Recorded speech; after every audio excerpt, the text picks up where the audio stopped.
কম্পিউটারের দোকানে গেলে প্রিন্টিং করি না, A4 সাইজের কাগজ আছে না, সাদা কাগজ যদি আপনাকে দেয়া হয় A4 সাইজের সাদা কাগজ দিয়ে যদি বলা হয় যেটা টেবিলের উপর রাখেন, আপনি কাগজগুলো রাখতে শুরু করবেন। কাগজের স্তূপ উঁচু হতে হতে হতে হতে আকাশ ছাড়িয়ে, বাতাস ছাড়িয়ে, মহাকাশ স্টেশন ছাড়িয়ে, প্রথম আকাশের যত দূর বিজ্ঞান যেতে পেরেছে, কাগজের স্তূপ এরকম উঁচু হতেই থাকবে। তারপরেও অনেক কাগজ আপনার হাতে থেকে যাবে।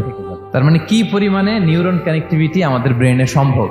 তো আমরা যত বেশি চিন্তা করি, যত বেশি ব্রেন খাটাই, আমাদের এই স্নায়ু কোষগুলোর মধ্যে সংযোগায়ন বাড়ে, মানে নিউরন কানেক্টিভিটি বাড়ে। হার্ভার্ড ইউনিভার্সিটির একজন অ্যাসোসিয়েট প্রফেসর, তো তাকে জিজ্ঞেস করা হয়েছিল মানুষের এই নিউরন কানেক্টিভিটি সর্বোচ্চ কত হতে পারে, একজন মানুষ যত চিন্তা করুক, যত ব্রেন খাটাক, কত হতে পারে। তো সে গবেষণা করে বলেছিল 25-এর ডান দিকে 30টা শূন্য বসালে যত হতে পারে ঠিক তত হতে পারে। আল কোরআন আল কারিমের পরতে পরতে আল্লাহ তাআলা আমাদেরকে মাথা খাটাতে বলেছেন, আমাদের চিন্তার দিগন্তকে প্রসারিত করতে বলেছেন, কিন্তু আমরা মাথা খাটাতে চাই না।